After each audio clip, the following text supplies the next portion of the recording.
Bueno, continuando con nuestro club de lectura, estamos con el premio Nobel.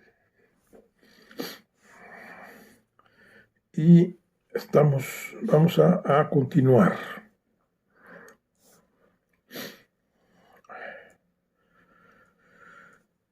Más tarde, cuando la casa de la prensa se vio libre de periodistas y los esposos Marcial, Stradman, Farelli y Garrett se hubieron marchado con Kranz y los agregados, Andrew Cray se hizo el remolón. Como ya se habían llevado las bebidas, se apoyó en una pared del guardarropa y se puso a fumar la pipa, viendo cómo la señora Steen y el conde Jacobson recogían sus papeles. Cuando la señora Steen se hubo despedido, Cray se acercó al anciano conde. «Muchas gracias», le dijo. «¿Gracias de qué?» «Todo cuanto les dije se lo repetiría a usted. Todo es cierto. Se ha arriesgado usted mucho por mí. ¿Y qué pasará si resulta que de veras soy un borracho? Le pondré a usted en ridículo. Estoy seguro de que no lo es, y aunque lo fuese, ¿cree que me importaría? Cada 2 o 3 años cae por aquí una arpía de la clase de esa Miss Willey, y hay que pararle los pies. Ese sensacionalismo es muy peligroso, pues oscurece todo cuando verdaderamente importante se realiza aquí. Bien, de todos modos, en una cosa sí tuvo usted razón, en lo de la sed. ¿Sabe dónde podría comprar una botella de licor para llevarme al hotel? Yo le indicaré. Nos iremos juntos. Descendieron la escalera y salieron a la calle. La tarde estaba muy avanzada y la oscuridad invernal ya se había abatido sobre la ciudad. Un viento gélido ascendía del canal y ambos se abrocharon el gabán. Atravesaron la plaza juntos. Cray mordisqueaba su pipa apagada y Jacobson balanceaba su bastón en un amplio arco para golpear el pavimento de ladrillo. Así penetraron en Fredgatan, pasando frente a la librería de Fries, proveedor de la Real Casa, según rezaba en un rótulo, y doblaron por la esquina de Malskillangastán, donde estaba la bodega. Cray se puso al final de la cola que se extendía ante el largo mostrador de la tienda y esperó pacientemente, observando los estantes del fondo medio vacíos. Cuando le llegó el turno, pidió 3 botellas de Ballantine. Luego, cuando regresaba al Gran Hotel por el borde del canal, Cray preguntó al conde Jacobson si de veras era cierta la anécdota sobre Knut Hamsun. El anciano aristócrata respondió afirmativamente, añadiendo que él mismo lo había presenciado. Por un momento, Jacobson se sintió tratado de revelar a Cray un incidente mucho más reciente, el del anciano ganador del Premio Nobel de Literatura que se presentó en Estocolmo acompañado de 2 rozagantes señoritas a las que presentó como su secretaria y su intérprete, aunque corrió el rumor de que eran sus 2 queridas de turno. Aquella situación estuvo a punto de desembocar en el escándalo, pero Jacobs, apelando a toda su diplomacia, consiguió ocultarla a las miradas indiscretas de la prensa. Mas Jacobson decidió no hablar de la sagacidad senil de aquel escritor. En lugar de ello, dijo a Cray que la anécdota en cuestión estaba registrada con todos sus detalles en sus notas, y luego les habló de ellas, sin ocultar la envidia que le producían los verdaderos escritores capaces de escribir un libro.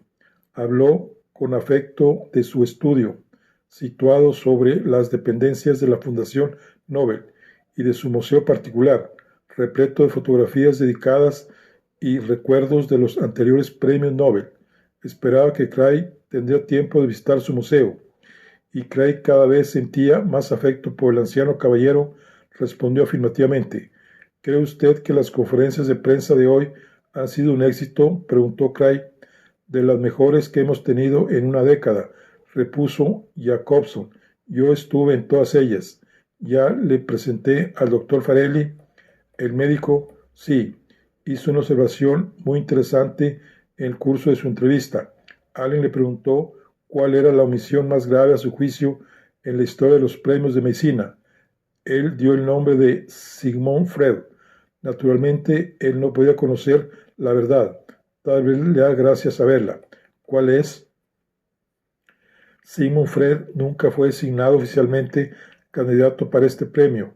Esto es cierto, pero una vez fue presentado como candidato para el Premio Nobel de Literatura. ¿Lo sabía usted? ¿Habla usted en serio? Absolutamente. Es cierto, se lo aseguro. Y si bien se mira, ¿por qué no había de serlo? No creo que estuviese menos calificado para recibir este premio que Winston Churchill en la concesión de los premios literarios. También tenemos en cuenta a los aficionados de talento. Cuando se presentó candidato Fred para el Premio de Literatura en 1936, cuando cumplió 80 años. Tiene usted que saber que ya se lo habían predicho, pero más bien como una broma de mal gusto. En 1927, el psiquiatra Julius Wagner von Haucher obtuvo el premio de medicina por sus inoculaciones del microbio del paludismo en tratamiento de la parálisis. Pues bien, los freudianos, que no merecían en absoluto sus simpatías, se apresuraron a felicitarle, y von Haucher les dijo: señores, algún día ustedes obtendrán todos el premio Nobel de literatura. Y la profecía casi se cumplió. En 1936, Romain Rolland y Thomas Mann presentaron la candidatura de Freud para el Premio Nobel de Literatura. Aquel año, Freud fue un candidato perfectamente reconocido, pero por último, la Academia Sueca lo rechazó en la votación y eligió a Eugenio Onelli. Aquí tiene usted unos cuantos datos curiosos de la pequeña historia. En estos momentos llegaron ante la entrada del Gran Hotel y Jacobson se despidió. Al hacerlo, señaló el abultado paquete que formaban las 3 botellas que Cray llevaba bajo el brazo. Que no le vea su Willey, dijo sonriendo, para añadir casi con excesiva dulzura, y no olvide que esta noche es usted invitado del rey. Mirando a Jacobson, que se alejaba, Cray meditó acerca de la última observación del anciano caballero. ¿Sospechaba acaso lo que aquella desvergonzada de Sue Willey ya sabía con certeza? Había tratado de manera indirecta y cortés, como era propio de él, de ponerle en guardia y advertirle de las consecuencias que podría tener un escándalo. ¿Qué demonio?, se dijo Cray. Nada le pasó a Knut Hamsun. Por lo tanto, ¿qué tenía que pasarle a él? Apretó aún más fuertemente el envoltorio. De momento se sentía seguro y aquellas 3 botellas eran suyas, pero bebería con moderación. Sintió no haber tranquilizado a Jacobson.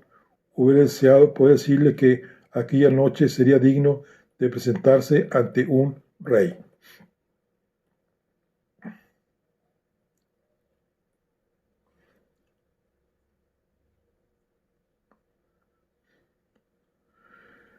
Capítulo quinto.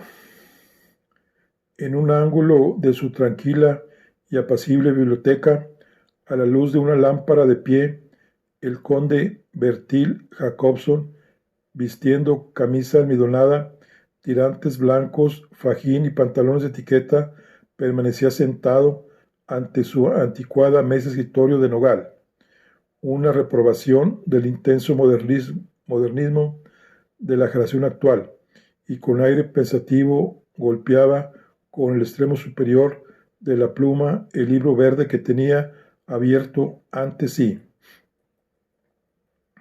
Contemplaba las sombras que se escondían en el alto techo, y luego su vista se pasó en las hileras de libros en la vitrina contigua donde guardaba sus recuerdos del premio Nobel, y por último, dándose cuenta de que era tarde y de que el automóvil estaba a punto de llegar, continuó escribiendo sus notas. Con su pulcra y apretada letra escribió: fue una de las raras ocasiones en que tuve que intervenir durante una conferencia de prensa con un laureado. Puede ser cierto que Cray bebe, no lo sé todavía, pero de ser cierto, su consecuencia podría hacernos daño y perjudicarlo a él. Aún no he podido olvidar el incidente de Nud Hampson. Veremos lo que sucede esta noche.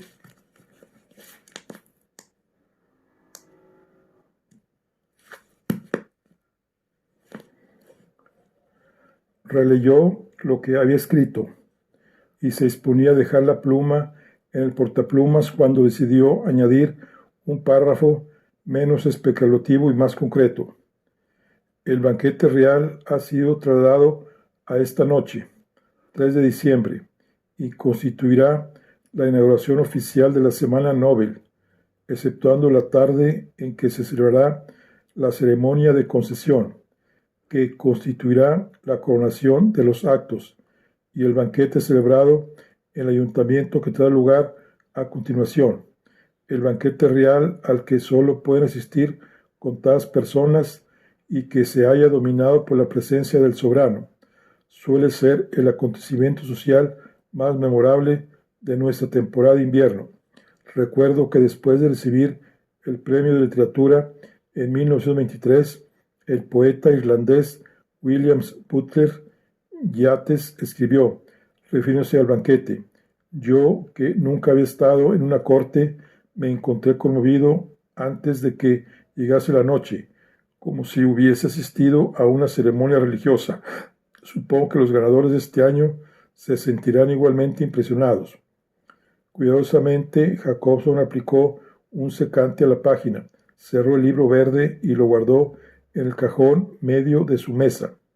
Con una velada expresión de disgusto, se levantó, se puso su chaqueta de smoking y luego se dirigió al dormitorio para ponerse las condecoraciones que debía lucir.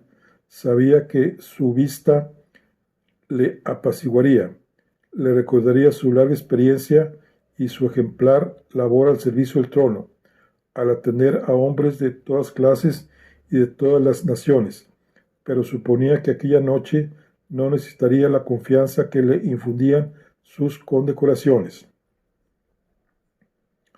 Eran casi las 7 cuando Andrew Craig terminó de cambiarse.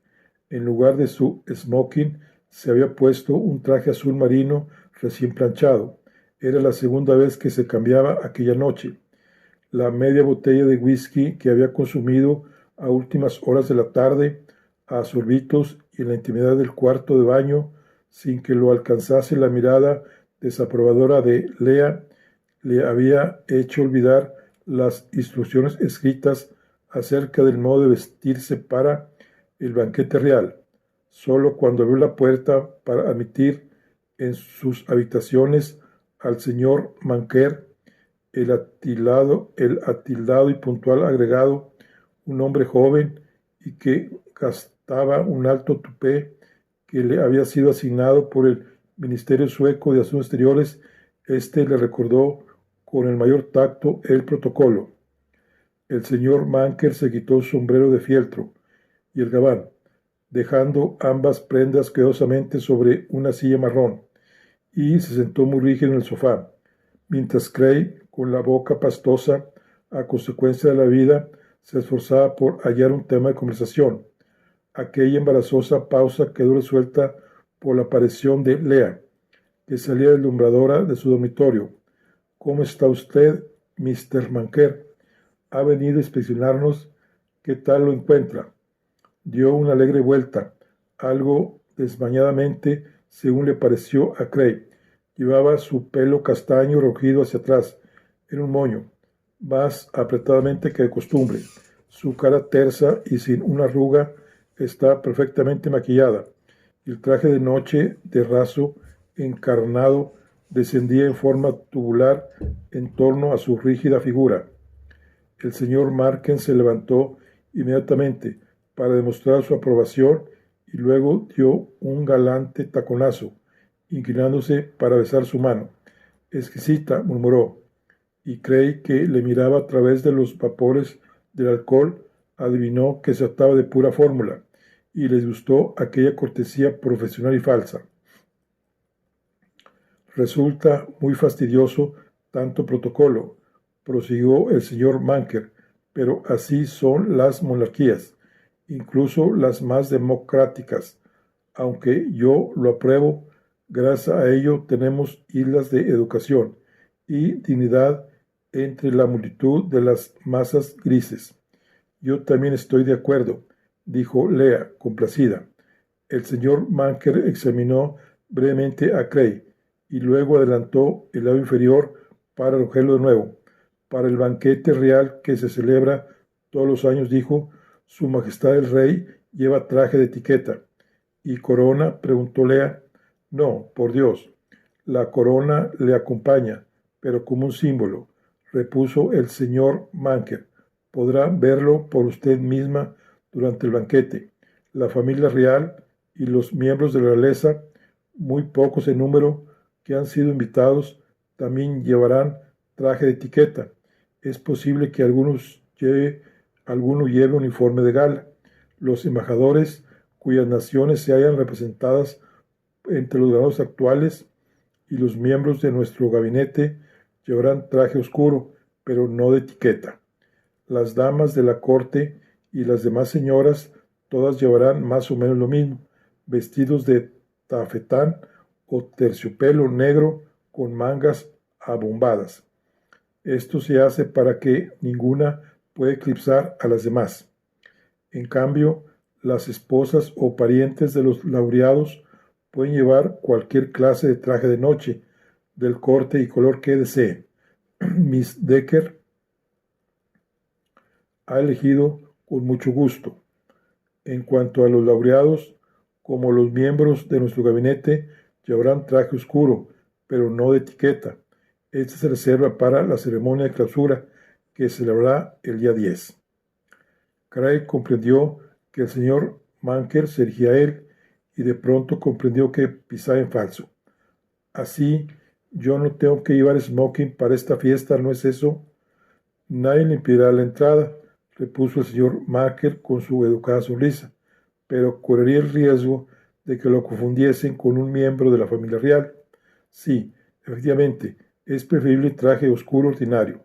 Bien, me cambiaré, dijo Craig. Como usted desee, dijo el señor Manker, con una expresión que denotaba alivio. Pero antes de que llegue el momento de irnos, y mientras tengamos aún tiempo, precisamente por eso bien temprano, unas cuantas palabras más acerca del protocolo. Comprendo que debo parecerles insufrible, pero es mi deber. Todos los años tengo que dar las mismas instrucciones a todos los laureados. No se preocupe, adelante, dijo Craig. Los cócteles se servirán en uno de los salones contiguos al comedor. Eso tendrá lugar entre media hora o una hora antes de la cena. Su finalidad es que nuestros laureados conozcan a los miembros más distinguidos de nuestro gobierno y se conozcan entre sí. Ya me presentaron a los otros premiados esta tarde en la casa de prensa, observó Craig. Ya lo sé, pero nuestra intención es que este aperitivo constituya una ocasión de alternar socialmente en un ambiente más tranquilo. Después del aperitivo, inmediatamente antes del banquete, harán su aparición el rey con los príncipes y princesas. Para Mr. Craig será solo necesario que estreche la mano del rey cuando éste se la ofrezca, que hable solo cuando el rey le pregunte y que utilice el tratamiento de su majestad o su alteza real al hablarle. Ambos tratamientos son válidos. Nuestro soberano no es un hombre reservado y su campechanía y llaneza le agradarán mucho.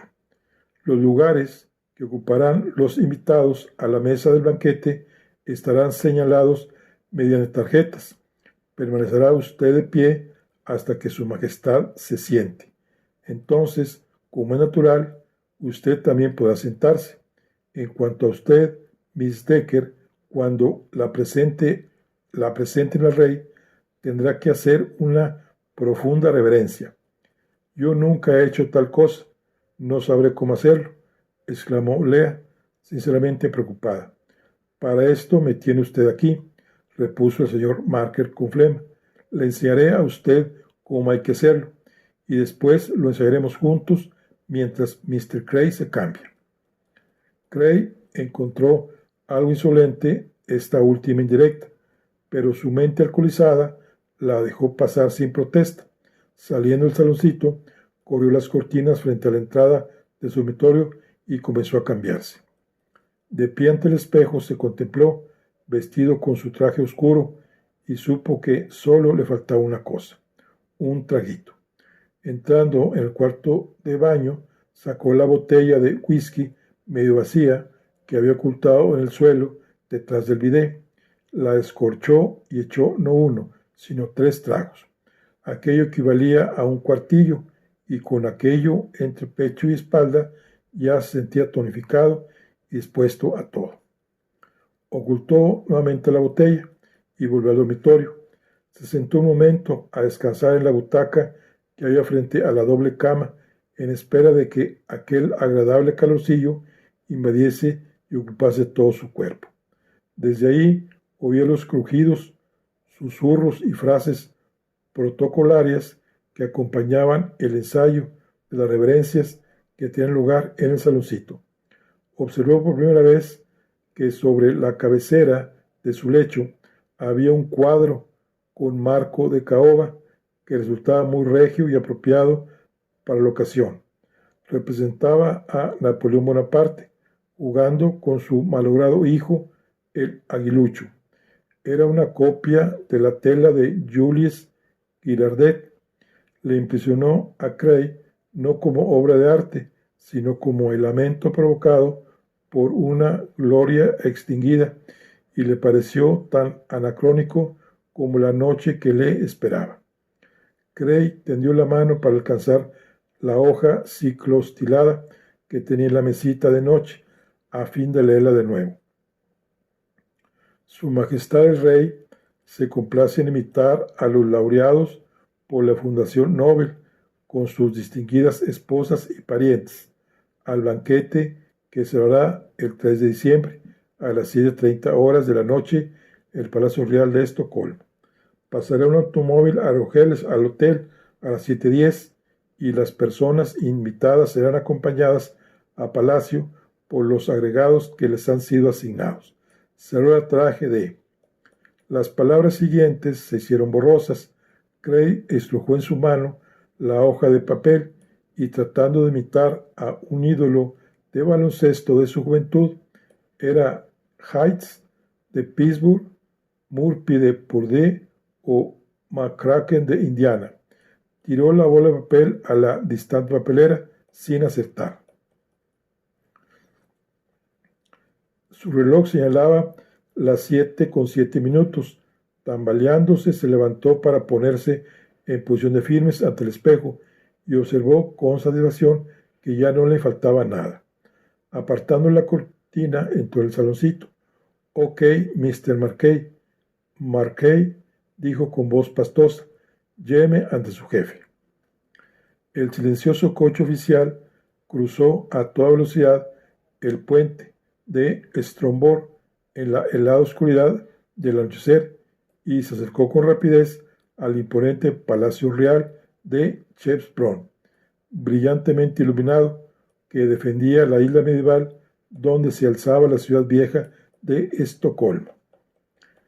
«Kungliga Slottet», anunció el señor Marker, dando inicialmente al Palacio Real su nombre sueco, mientras penetraban en el inmenso patio de armas bañado por la luz blanca y deslumbradora de los reflectores.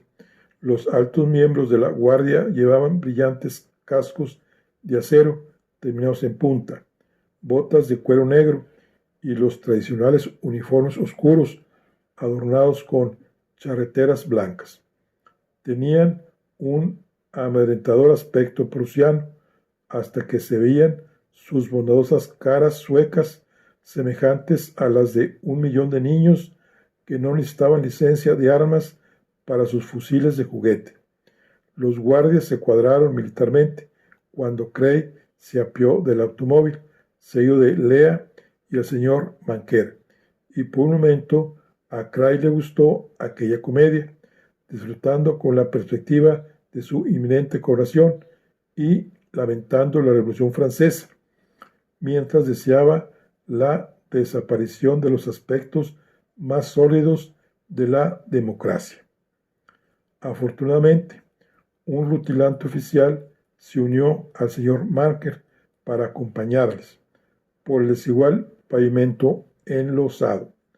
Después de ascender 3 peldaños, abandonaron el inclemente patio para penetrar en la pequeña sala de recepción del Palacio Real. Un criado de librea tomó el sombrero y el gabán de Cray y el abrigo de Lea, y desapareció.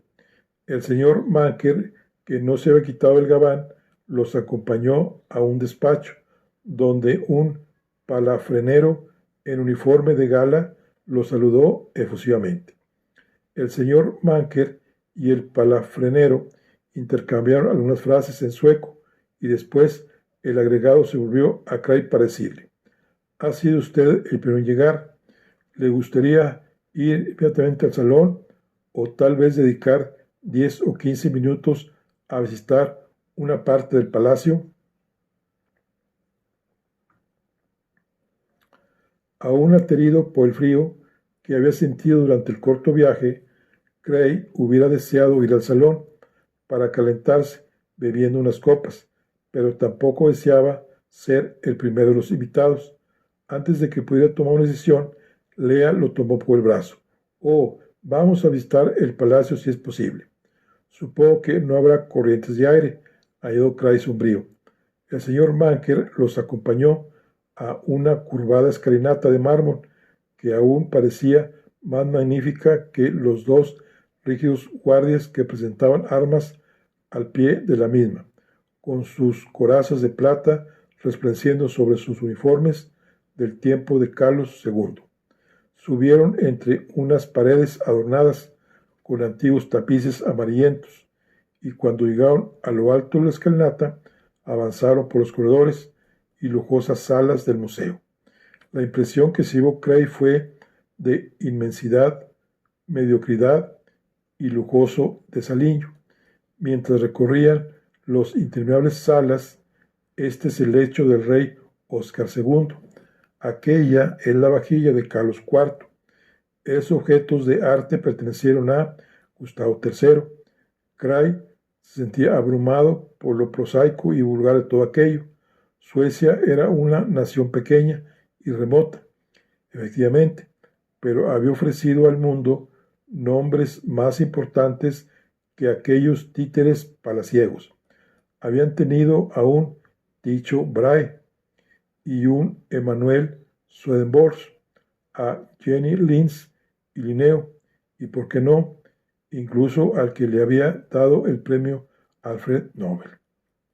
Mientras paseaban de sala en sala, todas ellas abarrotadas de mobiliario medieval, rococó, francés, más tapicerías y porcelanas y estatuarias clásicas que Gustavo III había adquirido en Italia en calidad de préstamo permanente, el señor Manker se esforzó por animar la visita con sus comentarios. Hablaba sin la menor vacilación, en un tono de voz monótono y sin inflexiones, y Cray comprendía que el diplomático había acompañado a muchos otros laureados por aquellos lugares en cumplimiento de su deber. Este palacio real es el palacio mayor del mundo, de los que aún están habitados, decía el señor Manker.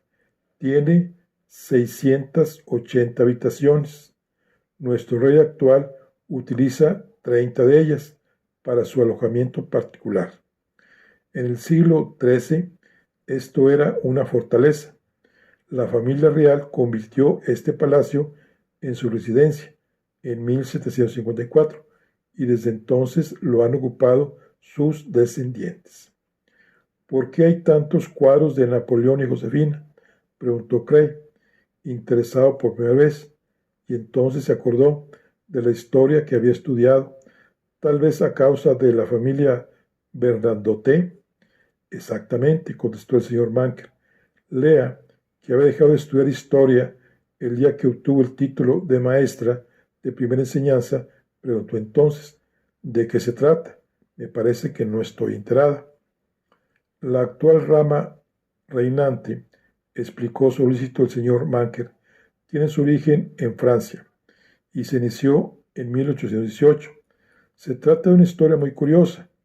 En 1809, Napoleón y el zar de Rusia nos infligieron grandes reveses. Perdimos nuestro imperio y nuestro soberano Gustavo IV fue destronado y desterrado a Suiza, donde murió en la pobreza. Algunos miembros rebeldes de la nobleza no aceptaban al príncipe heredero y deseaban colocar en el trono un nuevo monarca. Uno de estos nobles, el conde Karl Otto Morner, pariente lejano mío, por rama paterna precisamente, fue a Francia en una misión diplomática. Ahí conoció a uno de los lugartenientes favoritos de Napoleón, el famoso Jean-Baptiste Jules Bernadotte, un antiguo sargento que alcanzó el bastón de mariscal. El conde Morner quedó muy favorablemente impresionado por Bernadotte y trató de sondearlo para ver si aceptaría ocupar el trono vacante de Suecia. No creo que de momento Bernadotte tomase en serio la proposición, pero el conde Morner hablaba completamente en serio. A su regreso a Estocolmo, empezó a hacer propaganda a favor de su patrocinado. Al principio, la idea no gustó a nadie. La nobleza había pensado en otro extranjero para ocupar el trono, un danés, el príncipe Cristian Augusto. Pero antes de que el príncipe danés pudiera ser elegido, cayó muerto de su caballo a consecuencia de un súbito ataque, aunque se sospechó que lo habían envenenado. Esto dejaba la puerta abierta a Bernadotte, cuyo nombre fue haciéndose cada vez más popular. Por último, los nobles terminaron ofreciéndole el trono. Fue elegido príncipe heredero y adoptado por el anciano rey Carlos XIII. Bernadotte se cambió el nombre por el de Carlos Juan y en 1818 ascendió al trono como Carlos XIV, Juan de Suecia. Se volvió contra su antiguo jefe, Napoleón, se puso al lado de Inglaterra, adoptando la neutralidad y reconquistó Noruega. Les diré de paso que la esposa de Bernadotte era Desirée Clary, hija de un comerciante marsellés y que había sido el primer amor de Napoleón. Cuando Bernadotte fue nombrado heredero del trono de Suecia y más tarde fue coronado, Desirée se negó a abandonar París para seguirlo a Estocolmo. Ella adoraba París y se hallaba convencida de que Estocolmo era un lugar primitivo, una especie de avanzadilla de la civilización. Después de 10 años de soledad, se decidió a ir a comprobarlo por sí misma y reuniéndose de nuevo con su esposo, decidió que prefería Estocolmo a París, al menos por una temporada. Entonces solicitó que la coronasen reina de Suecia y los suecos accedieron a ello. Era una mujer muy caprichosa. Solía vagar por las calles de incógnito, que enterró a su marido y a casi todos sus contemporáneos. En cuanto a ella, la encontraron muerta a una edad muy avanzada, a la puerta de una casa. Su fallecimiento se debió a causas naturales. Estos fueron los primeros Bernadotte Misticray y su dinastía es la que actualmente reina. Por lo tanto, nuestro soberano es de origen francés. Es una historia verdaderamente novelesca, dijo Lea, volviéndose a Cray. Agregó, ¿qué tema para un libro? Cray movió la cabeza. No, gracias. Con su voz lenta de borracho, se disculpó ante el señor Manker por su negativa. Lo he dicho sin intención de ofender. Sus soberanos me gustan, pero son demasiado virtuosos para ser buenos personajes de novela. Son demasiado bondadosos, excesivamente amables y pacifistas. No hay un solo granuja ni un solo descastado entre toda esta caterva. Por Dios, Andrew, procura hablar con más corrección, dijo Lea sofocada. ¿Habría estado bebiendo? Se preguntó con inquietud. El señor Manke, sin hacerle caso, respondió directamente a Cray. Perdóneme, Mr. Cray, pero está usted equivocado. No conoce usted nuestra historia. No siempre ha sido así, ni mucho menos. Hemos tenido muchísimos monarcas, más bien pintorescos. Ahora mismo recuerdo a 3 de ellos. ¿Es capaz de decirme uno inmediatamente? Lo desafió Cray con fingida beligerancia. El señor Marker señaló a la pared a la cual se dirigían. Ahí tiene usted un retrato de Gustavo Adolfo. Suecia solo tenía 2 millones de habitantes cuando él la convirtió en la nación más poderosa de Europa. Después de él reinó su hija, la famosa Cristina de Suecia. Cray hizo chasquear sus dedos. Me había olvidado de ella. ¿Qué? Desde luego lo fue todo menos insulsa.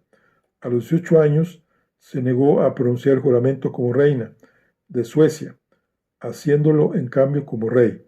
Se negó a casarse, antes muerta que casada, suele decir. No permitiré que nadie me utilice como un labriego utilice su campo. Reverenciaba la erudición. Fue ella quien trajo a Descartes a Estocolmo, donde falleció.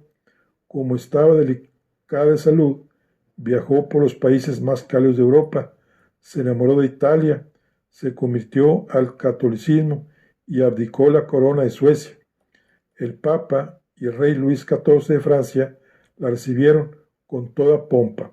Sus excentricidades aumentaron. Se vestía como un hombre. Acarició la idea de convertirse en la reina de Nápoles y dejó que 2 miembros de la Casa Real, su gran chambelán Saintinelli y su palafrenero mayor Monaldeschi, se disputasen sus favores.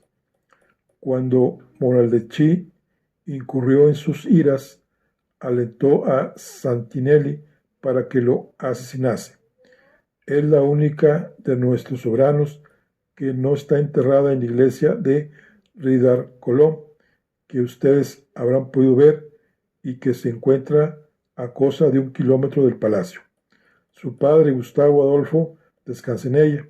También están enterrados ahí los restos de Carlos XII, otra figura pintoresca que a los 18 años de edad, al frente de 400 jinetes, derrotó a 8.000 rusos dirigidos por Pedro el Grande. Todos ellos yacen en dicho templo, excepto Cristina, que murió en Roma en medio de la mayor pobreza y ahí recibió sepultura.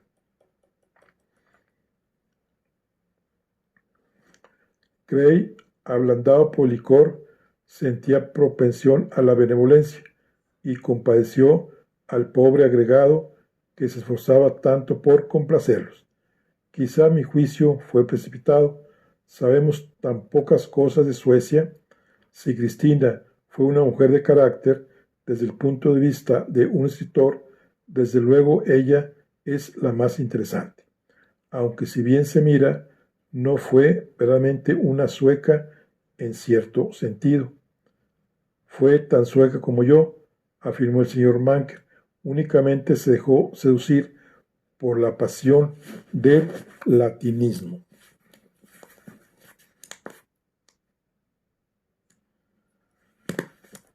Pues esto es muy interesante, observó Cray. Demuestra que ustedes no son todos unos pequeños iglús. Dentro de cada iglú arde un fuego. Si se les atiza debidamente, puede convertirse en una hoguera. Lea frunció el ceño. No me parece bien, Andreu, que digas esas cosas a Mr. Manker. Está muy bien, Miss Decker, repuso el agregado. Agradezco la franqueza de Mr. Cray. Resulta estimulante, como sus obras. Dirigiéndose de nuevamente hacia Cray, prosiguió. No, no somos únicamente unos pequeños iglús, para emplear su curiosa expresión.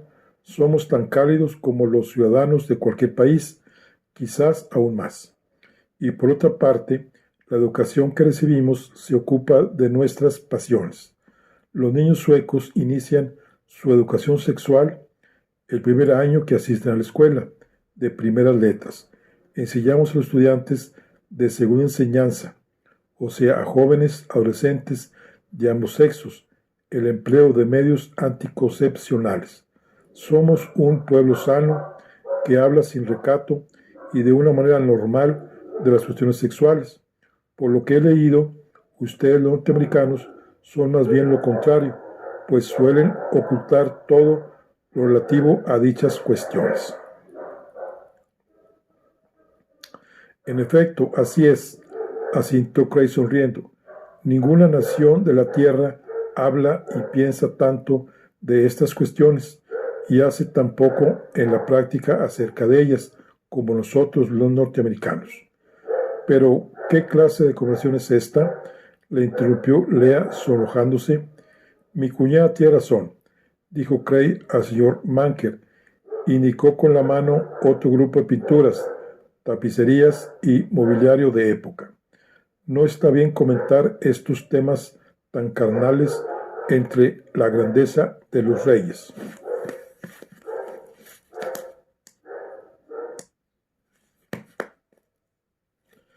Después de una pausa, agregó, Mr. Manker, mi sed de conocimiento ya está saciada. Muchas gracias. Ahora vamos a satisfacer una sed menos importante. ¿Dónde demonios se celebra el banquete? Le pido que me disculpe por haberle retenido tanto tiempo, Mr. Cray. Por aquí, haga el favor. Los condujo a una escalinata de mármol y empezaron a bajar por ella, pero de repente Lea se detuvo y agarró a Cray por el brazo. Un momento, Andreu, le susurró. Te portas como un grosero y has estado muy incorrecto con ese señor tan amable. Dime la verdad. ¿Has bebido? ¿Has bebido, Mi querida Lee, estoy seco, siempre seco. Soy una tierra yerma que necesita irrigación. Lo que eres tú, es un borracho. Cuando empiezas a decir tales tonterías, no hay duda, ya la has pillado. Sus facciones parecían la de una mater dolorosa. Por favor, Andrew, le suplicó, no des un espectáculo delante del rey.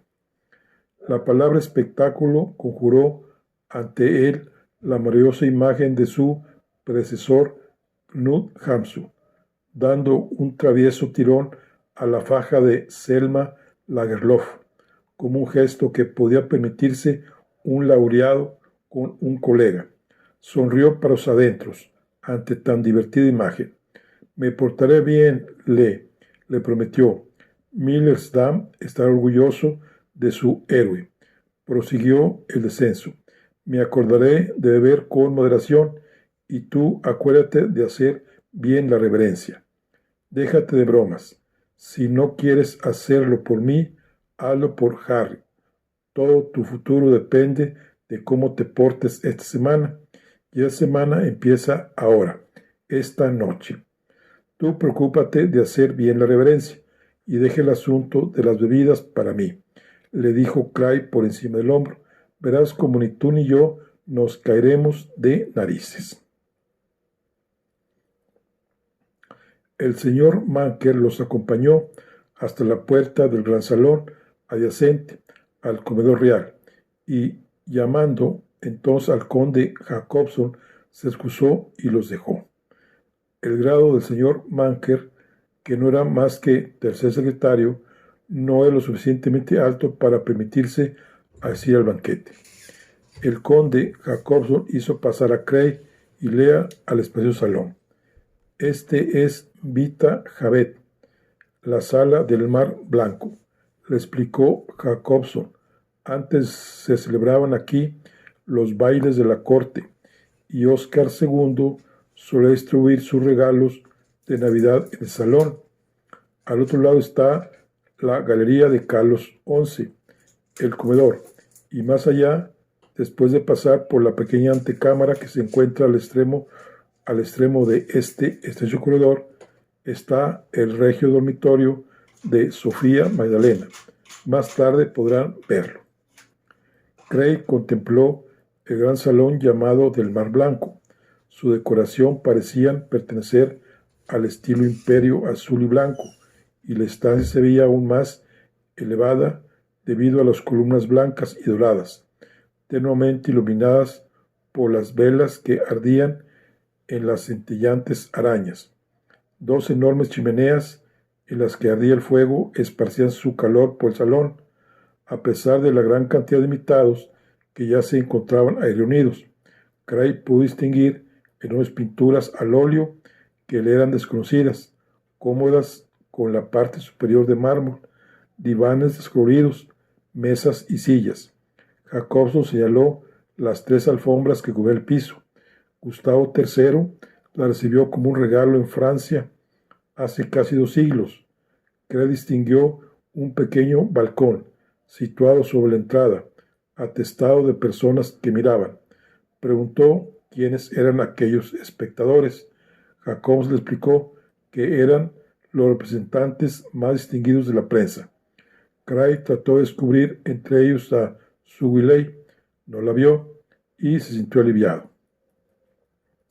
Entonces, con la más exquisita urbanidad europea, Jacobson condujo a Craig y a Lea por el salón, presentándolos a grupos de selectos invitados. A medida que pasaban de un grupo a otro, yendo de los invitados vestidos de etiqueta a los que vestían de negro o los que lucían calzón corto amarillo, que era el color de la corte, y mientras se echaban las manos de unos y otros.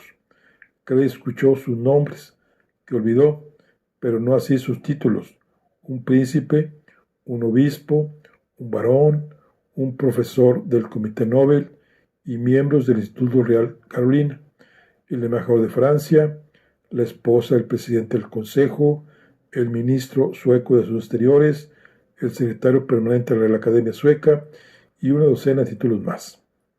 Durante este recorrido, Lea aceptó la invitación que le hizo una prodigiosa dama que ostentaba el título de camarera de la reina y que tenía parientes en Minnesota, para participar en una discusión en curso acerca de la beneficencia infantil en Suecia. Finalmente, Craig y Jacobson llegaron ante el criado de librea que sostenía una bandeja con copas llenas de efervescente champaña francés, y entonces, en aquel oasis, ambos levantaron sus copas paladeando el vino mientras contemplaban la escena a su alrededor. Había entre 40 y 50 personas en el salón y por doquier se habían formado grupos enfrascados en animadas conversaciones. Craig pudo ver al profesor Stratman, casi oculto por sus admiradores, y con todo no se escuchaba ningún algarabía, sino un sosegado susurro de voces, alguna que otra frase que flotaba sobre las demás, para desaparecer a los pocos instantes, alguna que otra risa ahogada, una exclamación con sordina, pero en general el salón parecía tan reservado y silencioso como la sala de lectura de una biblioteca. Ahí hay un par que usted tendrá que conocer, dijo Jacobson, indicando con la cabeza detrás de Craig. Él se volvió, pero no pudo distinguir ninguna pareja en particular. ¿A qué se refiere usted?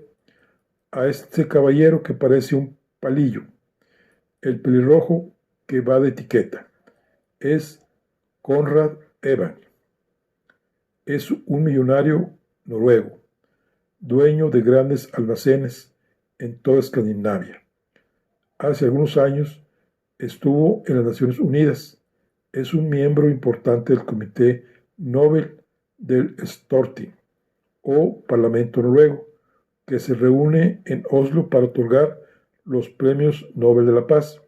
Como este año dicho premio se ha declarado desierto, él ha podido venir aquí en representación de su país.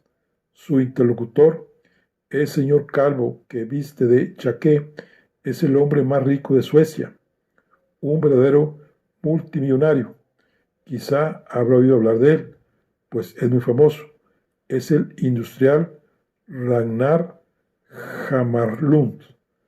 ¿Lo ve usted ahora? Entonces Cray los vio y le sorprendió no haberlo reconocido antes. Formaban una pareja muy curiosa en aquel salón, poblado por personas que se distinguían tampoco entre sí. De pronto recordó haber visto el nombre de Hammarlund en artículos periodísticos y en revistas, aunque no podía recordar su cara. Sí, conozco a Hammarlund de nombre, dijo a Jacobson, pero nunca vi su fotografía. No permite que se le acerquen los fotógrafos, contestó Jacobson. Este hombre es una figura fabulosa y llena de misterio, aunque supongo que todo el que ha conseguido amasar por lo menos 1 billón se convierte en una figura misteriosa y legendaria. Nadie sabe la edad que tiene, pero debe andar por los 60. Se encontraba en el Hotel París de Montecarlo, negociando su primer asunto de categoría internacional con Sir Basil Charov, el año en que el rey de las municiones falleció precisamente en Montecarlo, 1936. Hammarlund se interesó por las altas finanzas cuando en su juventud trabajó una breve temporada al servicio de Ivar Kruger, a quien usted tanto admira. En 1928, creo, 4 años antes de que Kruger se suicidase en París, pegándose un tiro al corazón, contrató a Hammarlund para que éste montase una inmobiliaria, la Unión Industrial AG, en el minúsculo Principado de Liechtenstein, cerca de la frontera suiza. Por esta época, Kruger había hecho un empréstito de 75 millones de dólares a Francia. Tenía grandes fábricas en 34 países y fabricaba el 65% de las cerillas que se consumían en el mundo.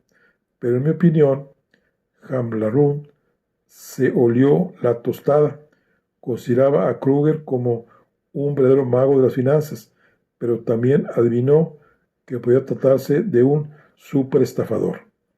Por lo tanto, lo dejó a tiempo y se estableció por su cuenta. Le gusta hablar de Kruger y de sus primeros tiempos, pero yo le he oído decir muchas veces y con orgullo que no hace falta imitar a Kruger para enriquecerse. La astucia es mejor e incluso más fácil que el latrocinio, suele decir. Y efectivamente, yo le considero honrado, tal vez sin escrúpulos, pero honrado.